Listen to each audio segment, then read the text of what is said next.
Hola a todos, bienvenidos, gracias por sumarse una vez más a una nueva edición de TICMAS en la Feria del Libro aquí en el auditorio de TICMAS.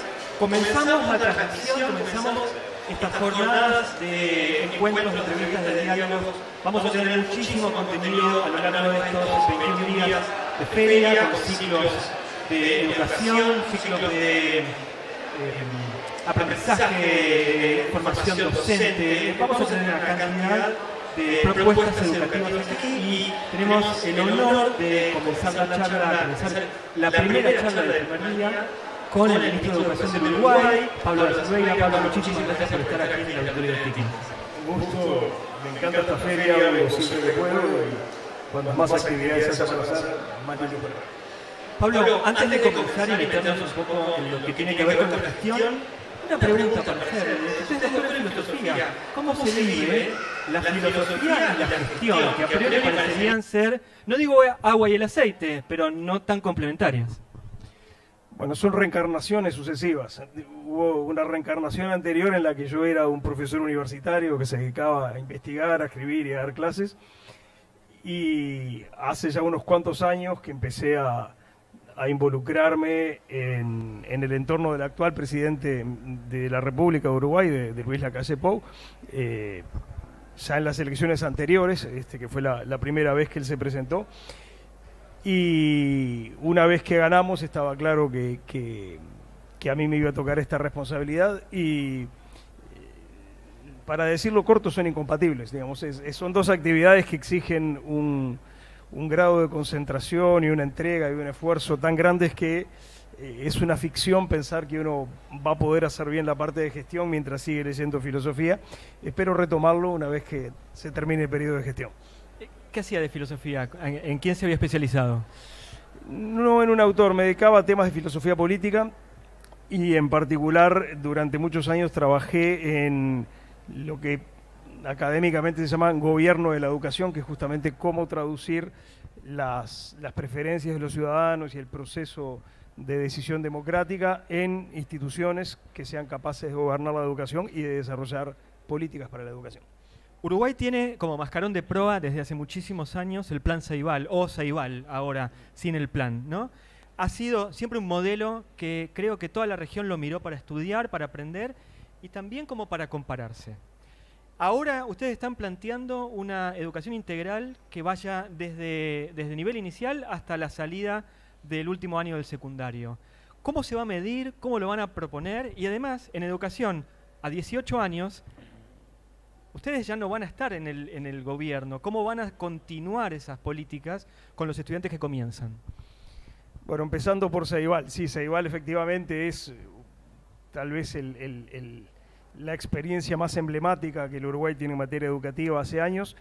Creo que su éxito se debe a muchas cosas. Una es que Uruguay es un país muy estable políticamente y que tenemos la costumbre de mantener políticas por encima de los cambios, no solo de gobierno, sino de los cambios de partido de gobierno. Ese juego de continuidad e innovación que es típico de una democracia que funciona. Ceibal en este momento está pasando por su cuarto gobierno. Es decir, fue creado por un gobierno, se mantuvo por el gobierno siguiente, que era de la misma coalición política de Frente Amplio, pero de otro sector dentro de ahí. Se mantuvo en el tercer gobierno, en donde volvió digamos, la gente que había estado en el primero, y ahora nosotros somos el cuarto, que somos de una coalición política totalmente diferente, y teníamos claro desde antes de asumir que íbamos a mantenerlo, no solo íbamos a mantenerlo, íbamos a reforzarlo. Ceibal empezó como un ejemplo el caso uruguayo de un proyecto que todo el mundo conoce, o el EPC, que era un proyecto de distribución básicamente de laptops. Con el acompañamiento de Negroponte. Exactamente, ¿no? Negroponte fue el que lo impulsó. En Uruguay bastante rápidamente Ceibal se alejó de ese modelo, lo cual fue bueno porque ese modelo fracasó. Ese modelo fracasó en todo el mundo y se terminó cerrando y no existe más. Uruguay empezó a apartarse en varias cosas de ese modelo. Algunas eran tecnológicas, por ejemplo, se apostó no a un sistema de conectividad muy complejo que proponía el proyecto original, sino a un modelo de conectividad convencional y comercial. Rápidamente se salió de las máquinas específicas de OLPC que te encerraban en un mundo que no tenía ningún contacto con el mundo real y se pasó a trabajar con equipos comerciales. Unos años después empezó a crecer la conciencia de que el núcleo del asunto no está en distribuir fierros. Tú puedes distribuir muchos equipos, pero si no hay buenas plataformas, y para que haya buenas plataformas tiene que haber una buena concepción educativa acerca de lo que quiero hacer con eso, el asunto no funciona. Y nosotros dimos un paso más, que es transformar a Ceibal en la agencia de innovación educativa con tecnologías en el Uruguay. Mucho más cerca de lo que pasa en el sistema educativo, mucho más cerca de los docentes, tratando, entre otras cosas, de superar un problema. O sea, Ceibal tenía una muy buena propuesta, estaba muy bien pensado desde el lado de la oferta, pero llegaba muy poca gente. Cuando nosotros asumimos, solo el 11% de los alumnos de las edades en que debían utilizar Ceibal efectivamente lo estaba haciendo. Y eso tenía que ver con una escasa construcción de puentes entre Ceibal y lo tecnológico y lo estrictamente educativo. Y cuando dice el 11%, ¿habla urbano o rural? Porque además, no, en el conjunto, en el conjunto. Porque además Uruguay tiene esas dos problemáticas bastante diferenciadas. Sí, con todo, a esta altura tenemos una conectividad muy buena que llega a todo el país y que se refuerza. En el medio de esto hay otra cosa que hay que explicar. Nosotros llegamos al gobierno con un montón de ideas y un montón de propuestas para la educación el 1 de marzo de 2020. El 13 de marzo estalló la pandemia en Uruguay, con lo cual nuestras hermosas planificaciones tuvieron que ser puestas patas arriba porque de golpe todo había cambiado mucho. Y Ceibal ahí ganó muchísimo protagonismo porque nosotros fuimos los primeros en interrumpir las clases y también los primeros en reiniciarlas a lo largo de un proceso progresivo. Y de entrada el objetivo fue todo aquello que se va a perder en lo presencial, tenemos que ganarlo en lo virtual a través de Ceibal. Igual, en ese sentido, perdón, disculpe que lo interrumpa, pero Uruguay tuvo una cuarentena mucho más breve. Ya en 2020 habían regresado a las aulas. Sí. En realidad fueron solo 3 meses de cierre total, pero después empezamos de a poco, empezamos justamente por las escuelas rurales, que eran las que tenían menos conectividad y menos riesgo de contagio. Y luego fuimos aumentando con una serie de criterios. Pero al mismo tiempo reforzamos mucho Ceibal. Y reforzar significa dos cosas. Primero teníamos un problema inmenso y es que Ceibal tenía asegurada la conectividad en las escuelas. Pero eso era lo que estaba cerrado. Claro. Y por lo tanto, por más que hubiera muy buena conectividad, si los chicos no podían ir, no estaba asegurada la conectividad. Entonces hubo que asegurarla en los hogares. Eso incluyó desafíos tecnológicos y desafíos comerciales. Tuvimos que negociar con todas las telefónicas para que aseguraran datos gratis para que los chicos de bajos recursos pudieran servirse de ese instrumento.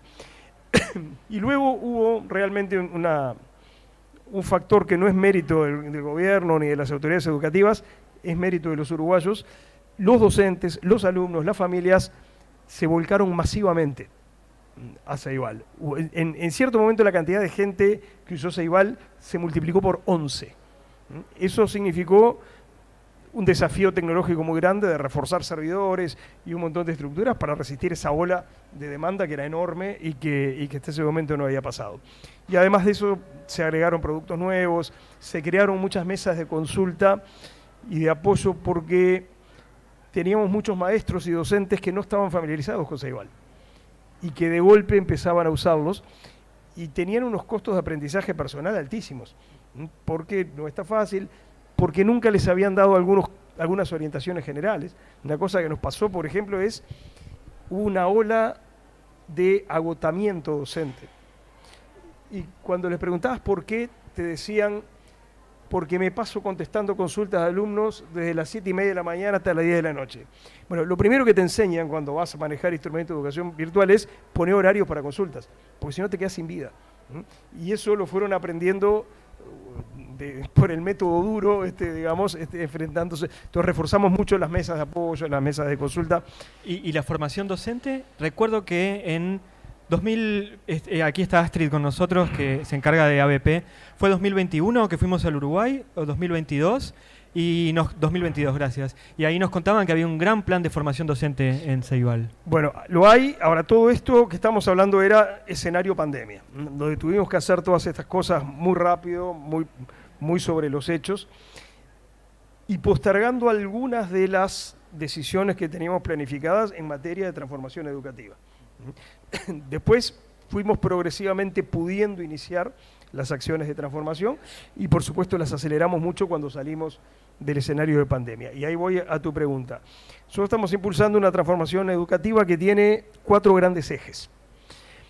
Un eje tiene que ver con el cambio de gobernanza. Nosotros teníamos un sistema de gobernanza de la educación extremadamente complejo, extremadamente burocrático, donde las responsabilidades se diluían y donde era más fácil bloquear iniciativas que impulsarlas. Entonces hicimos todo un rediseño legal para cambiar el modo en que se gobierna el sistema educativo.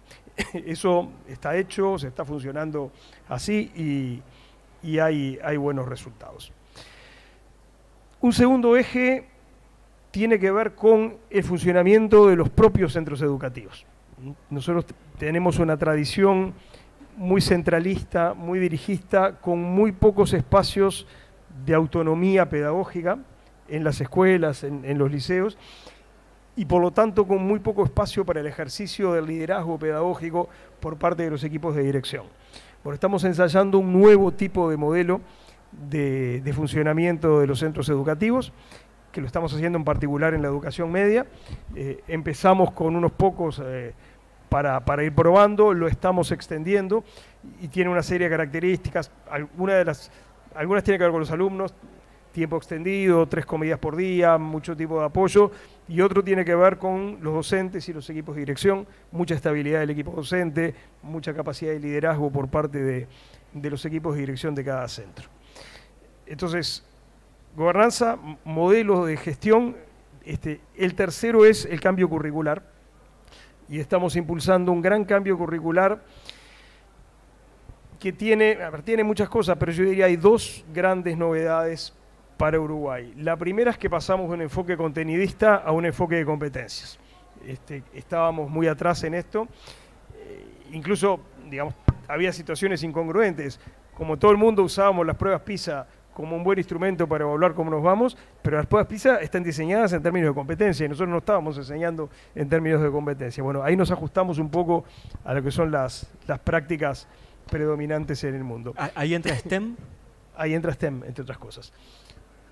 Y el otro gran cambio es, y puede parecer obvio o trivial, pero en Uruguay no lo teníamos, es pensar todo el trayecto educativo de los chicos desde que entran hasta el final de la educación media básica por ahora y luego va a ser también hasta el bachillerato. Nosotros teníamos muy fragmentado el sistema, entonces la educación primaria pensaba sus planes de estudio, pensaba sus objetivos de aprendizaje, casi sin diálogo con lo que hacía la educación media. Entonces teníamos, por ejemplo, un resultado que todavía nos preocupa, aunque vamos mejorándolo. Tú mirabas el último año de primaria y la tasa de repetición hacía años que estaba bastante abajo del 1%. Mirabas la tasa del primer año de media y estaba en el entorno del 20%. Quiere decir que en ese pasaje era traumático para mucha gente y especialmente era traumático para los más vulnerables. Entonces ahora estamos pensando todo esto en conjunto y bueno, empezamos ahora recién a aplicarlos. Estamos muy confiados de que eso va a tener buenos resultados. Y el último eje es lo que vos mencionabas, la formación docente, donde también, en la formación docente tenemos muchos problemas. Para empezar, una tasa de titulación muy baja. En la educación primaria no, porque por ley hace falta el título de maestro para estar enfrente de un grupo, pero en la educación media no, y tenemos una tasa de titulación muy baja, entre otras cosas porque los chicos que hacen formación docente empiezan a tomar horas de clase antes de terminar, claro, porque es una manera de generar ingresos. Cada vez toman más horas de clase y llega un momento en que el trabajo le ganó el estudio y casi sin darse cuenta dejaron de estudiar. No deja de ser paradójico, ¿no? Que abandonen el estudio los docentes. Exacto. Y tenemos curiosamente las tasas de abandono más altas de todo el sistema educativo, las tenemos justamente en el área de la formación docente. Y después teníamos algunos desajustes graves. Por ejemplo, llevábamos hace una cantidad de años trabajando con Ceibal, el país había invertido una cantidad gigantesca de dinero en Ceibal, y tú podías salir con tu título de docente, después de haber estudiado 4 años, sin saber prácticamente nada de Ceibal y sin saber servirte de los instrumentos de Ceibal. Y a esto había que agregar otro problema, que en Argentina también existe, que es que la formación docente no tiene carácter universitario. No, y está muy atomizada. En Uruguay, de hecho, están también trabajando muchísimo esto. Sí. Los profesores universitarios, ahora se me fue el nombre de una profesora que estuvo dando unas charlas aquí en Buenos Aires el año pasado, justamente sobre la atomización. Sí, sí. A ver, la atomización es la mala cara de la diversidad. A mí la diversidad no me molesta. Sí me molesta cuando eso no está en un marco que asegura ciertos resultados. No, pero además nosotros, Argentina, Uruguay, que venimos de la tradición, de la vieja tradición normalista francesa, optamos por el camino de que los docentes sigan un terreno específico, bien diferente, bien distinto del que sigue el que estudia Derecho, el que estudia Ingeniería o cosas por el estilo. Y eso le trae una serie de problemas a nuestros docentes, por ejemplo, para seguir estudiando en el nivel universitario.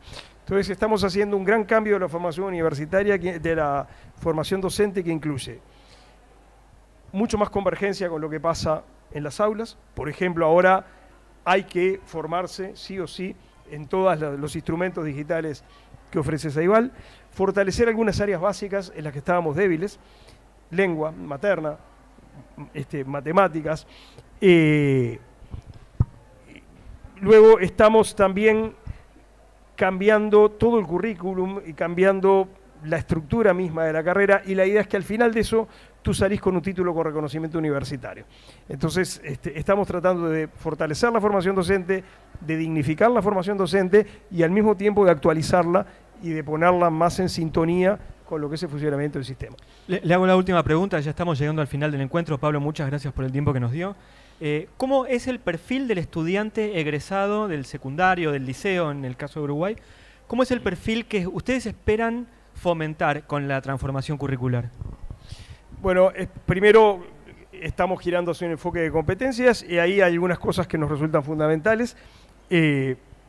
Primero, competencias muy básicas en las que no estamos teniendo buenos resultados, las que te permiten tener oportunidades de empleo en un sentido muy amplio. Buen manejo de lengua materna, un nivel razonable de formación en STEM, en habilidades STEM, ese tipo de cosas. Después estamos tratando de fortalecer algunas áreas. Uruguay tiene algunos déficits que compartimos mucho con ustedes. Por ejemplo, un déficit de formación tecnológica. Tenemos enormes oportunidades de crecimiento en el área y tenemos déficit de formación en esa materia. Estamos tratando de fortalecer eso, y todo eso de hacerlo compatible con la formación para el ejercicio de la ciudadanía. Creo que una de las peores cosas que hay en el debate educativo, de las cosas más dañinas que hay en el debate educativo de esta parte del mundo, es que se plantea como una alternativa: o te formo para que tengas oportunidades de empleo o oportunidades de emprender, o te formo para ejercer ciudadanía. Y eso es una falsa oposición. En ninguna parte del mundo. Es más, para que yo pueda ejercer ciudadanía libremente, tengo que haberme formado para encontrar mis oportunidades y para poder satisfacer por mí mismo mis necesidades materiales. Porque si yo dependo de otro para poder comer todos los días, o para tener una vivienda, o para tener un empleo, bueno, por lo pronto difícilmente voy a poder criticar públicamente a ese otro, ¿no? Porque mi subsistencia depende de él. Una condición para ejercer libremente nuestro juicio y para ejercer libremente nuestra ciudadanía es que nos hayamos equipado para poder convertirnos en personas que se sustentan a sí mismas. Entonces, estamos combatiendo mucho esa falsa oposición, y la idea es al mismo tiempo formar para la ciudadanía y para que las nuevas generaciones aprovechen lo que felizmente es un paquete de oportunidades cada vez más grande que ofrece el mundo. Hoy vivimos en un mundo que a un chico de 18 años le ofrece muchas más oportunidades de formación, de trabajo, de emprender, que hace 40 años. Ahora, te exige saber más. Pablo, muchísimas gracias por el tiempo que nos dio. Es el ministro de Educación de la República Oriental del Uruguay. Gracias. Gracias a ustedes por este ratito.